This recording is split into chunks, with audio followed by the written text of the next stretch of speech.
How about a little bit of breaking news for your Wednesday afternoon? The Baltimore Ravens just made two massive roster decisions. We're going to break down both of them, tell you my thoughts, tell you the people's thoughts. We're going to wrap this thing up in a nice little bow. But before we do that, we're about to wrap this up with a nice little bow. It's our April sub battle, okay? And right now, we're losing, but only by 2 subscribers, okay?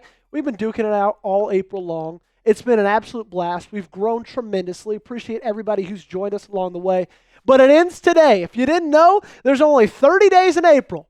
Not the 31st tomorrow, it's the 1st of May. So I need you guys to help me out. Let's win this right now. Backs against the wall, clock running out. Who's going to take the final shot and make it? I need at least 20, 30 loyal subscribers, loyal Baltimore Ravens fans. Help me out. Let's bury Steelers talk right now. So the first option, first bit of breaking Ravens roster news is that Baltimore is exercising Kyle Hamilton's 5th-year option. Now, if you don't know what that means, when a player is a first-round draft pick, their contract is 4 years, but teams get an opportunity to exercise a 5th-year option, which keeps them under contract for an additional year. Eric DeCosta, they released a statement about Kyle Hamilton, said we're exercising the 5th-year option for Kyle Hamilton with the goal of working towards a multi-year contract extension. So as of right now, Hamilton is not going into a contract year. He is under contract for the 2025 season. He's also under contract for the 2026 season. And I'm not going to lie to you. I will admit that this did surprise me just a little bit. And mainly because, John Harbaugh and Eric DeCosta have been asked a ton about this over the offseason, and they said that they're working on getting contracts for him and as well as Tyler Linderbaum. But you look at the highest paid safeties. Kirby Joseph just got a bag. Antoine Winfield Jr., both of them making over $21 million. Derwin Jameson third at $19.13. The lowest paid safety on this list is at $15 million a year with Cameron Bynum. And so I think they said, let's just exercise this 5th-year option, and we'll see what happens after the season. We'll see if we can get a little bit more on the cap space. If you have to remember, Baltimore's cap space is sitting at like $11 million right now, which sounds like a lot. Spoiler alert, it's not. They're 27th in the National Football League. So I think they're just giving themselves time to reach under the couch cushions, see if they can pull out a little bit of extra change over the next couple of years. So tell me in the comment section, should Kyle Hamilton be the highest paid safety? Give me a yes or give me a no. This is going to be the pinned comment on today's YouTube video. You're about to get hit with an ad break when that time comes. Go down the comment section, find it, and give me your answer. So frankly, I just think they needed more time. Like I said, they need more time to get a little bit more money, and they also need more time because there are multiple people on this roster that are probably going to get paid pretty decently, pretty handsomely, pretty soon. Now, Kyle Hamilton will get his bag eventually. I can promise you that. I don't see any world where after the 2026 NFL season, they let Kyle Hamilton walk in free agency. In fact, I don't see any world where going into the 2026 NFL season, Kyle Hamilton doesn't have a contract. I would be absolutely shocked if they didn't extend him sometime in the next year or so. He's just too important to this team. He's too important to this defense. He does too much. I mean, it is an absolute miracle that he fell to them in the first round 4 years ago. And they are so thankful to have him. They're not going to let him walk. They just drafted Malaki Starks in the first round to pair up with Kyle Hamilton. It would make zero sense in the world for them to just say, you know what, we're going to exercise the 5th-year option. We're going to let him play in 2025. We're going to let him play in 2026. And then we're going to let the chips fall as they may. I don't think they're going to take that risk. I don't think that's going to happen. That wasn't the only thing that happened today. Also, they are not exercising the 5th-year option on Tyler Linderbaum.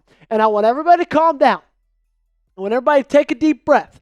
Seeing a lot of people on social media over the last 20 minutes freaking out and saying, does this mean that they're not going to re-sign Tyler Linderbaum? No. Okay, it doesn't mean that. Eric DeCosta released his statement on this as well. While we will not apply the 5th-year option to Tyler Linderbaum, it is our intention for him to remain a Raven a long time, for the long term. And it makes a lot of sense why they didn't apply this 5th-year option, okay? Because it would have been $23.4 million which is 5.4, almost $5.5 million more than the NFL's highest paid center in terms of average per year. Now, why is it that way, you ask? Well, it's great. I got an answer, and it's a massive problem. So basically, the value is not the same. The value is the same for all of the offensive line. They don't break it down between center, guard, and tackle, which in my opinion is absolutely ridiculous because there's tackles making unbelievable money, making $10 million more a year than any center is. And it's just like you need to break those positions up. They're different positions all on the offensive line. I get it. They all play on the OL. But there's a big difference between center, guard, and offensive lineman. And if you look at the highest paid centers, the highest right now is Creed Humphrey at $18 million, then Cam Jurgens at $17, then Drew Dahlman at $14. I expect him, when they eventually do extend him, to be top 3 on this list. Okay? I would be shocked out of my mind if when they eventually extend Tyler Linderbaum, he is not a top 3 highest paid center in the league. Okay? We went into this offseason knowing that Baltimore wanted a future with both of these players.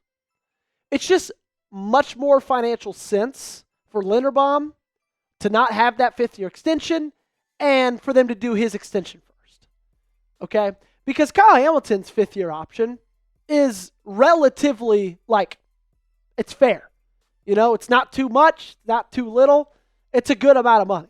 You look at what Tyler Linderbaum's was, and you're saying that's ridiculous. The closest safety right next to that is $5 million cheaper a year. It's a lot smarter to let you play on this contract year, still possibly extend it before that, but not exercise that 5th-year option. I need you guys to be at DeCosta for me. How much would you pay Tyler Linderbaum? Let me know in the comment section down below. I'd be comfortable paying him $17 million a year. I mean, you look at what he means to this offensive line. You look at what he means to this offense. With everybody else getting older, like the Ronnie Stanleys, the Patrick McCarry left, right? You're not really sure on who you got on the guard spots. You're excited about Roger Rosengard, but what you know you have is a star and a bell cow with Tyler Linderbaum. And for a team that runs the ball as much as Baltimore do, second highest rate in the league in 2024, you need a really good center, okay? So let me know how much you'd pay Tyler Linderbaum in the comment section down below. So coming up, I'm going to talk a little bit about why they aren't extending Hamilton as of right now. Like why they're doing that 5th-year option, why they didn't just, come out and pay him and extend him at this current moment. But before that, I got to extend something to you guys. This amazing offer from Fanatics. If you go to chatsports.com/Starks, you can get a Malaki Starks jersey today. They're flying off the shelves, okay? Everybody wants a piece of the 1st-round pick, and I hope you do as well. For the guy who's going to be playing next to Kyle Hamilton all season long, you could be rocking his jersey, whether you're at work, out with your friends, playing golf. Heck, you could wear a jersey to a golf course, or you're going to a game at M&T Bank Stadium. You want to be dripped out, you want to look the best, and you want to support the best. So chatsports.com/Starks is where you can find his jersey. Let's get him in the top 10 of jersey sales to prove that the Baltimore Ravens fans, they're the best in the National Football League. So my opinion on why they didn't just, put out and extend Kyle Hamilton is because I think a Lamar Jackson contract extension is coming soon. We talked about it a couple weeks ago. Adam Schefter actually reported it. That is very, very, very soon that it's going to happen. My projection, 5 years, $63 million, okay? And if it's not that, it's going to be somewhere around 5 years, $55 million, but a little bit of bump up in guaranteed money. I can see it being pretty similar to what Josh Allen's contract is as of right now, because he just got it back a couple of months ago. But I think Baltimore is looking at it, and they're saying, you know what? If we didn't extend those 5th-year options, at least one of them, we'd have to pay Tyler Linderbaum, we'd have to pay Kyle Hamilton, we'd have to pay Lamar Jackson, and then another guy that they're saying eventually we're going to have to pay again, or probably going to pay again up in the next couple of months, is Derrick Henry. Okay, and I think he's going to get a 2-year, $12 million extension. Because why not? He rushed for almost 2,000 yards this past year, 325 carries. He had 15, 16 touchdowns? This dude was unbelievable. And you only got him under contract for 1 more year. And so I think because of these two guys, Lamar Jackson and Derrick Henry, they said, does it make financial sense to put the fifth-year option on Tyler Linderbaum? Let's just let him at least, not take it, play as much as he can this next year. I don't even know if they're going to go into the season without extending him. I would not be surprised at all if that happened the next couple of months. But they said it makes a lot more financial sense for Kyle Hamilton to be on it. Let's put him on it. Let's figure out his contract situation in a little bit, maybe next year at this time, because we've got a little bit of bigger fish to fry. I know it's a lot. This is the curse of having really good players. If you've got a Hall of Fame quarterback, a Hall of Fame running back, one of the best safeties in the National Football League, and one of the best centers in the National Football League, this is the price you have to pay.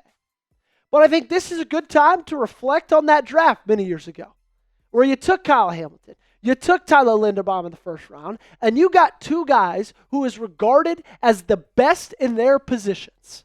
Top 5 at least in their positions. So the fact that you're going to have to pay them at some point is a blessing. Okay? It's a blessing. A little bit of champagne problems right here for the Baltimore Ravens. Oh no, we have too many good players. We have to pay too many people. Quit that. I'm thankful these guys are on the team. I'm positive 4 years from now they still will be. I'm not going to say the G word, but I almost guarantee it. Thanks so much for watching us today. Appreciate every single person for tuning in. We try to keep you as updated as we can on everything happening around the Baltimore Ravens all off season long. We don't take a break, so you guys shouldn't either, okay? Hit that subscribe button. Lock us in right now.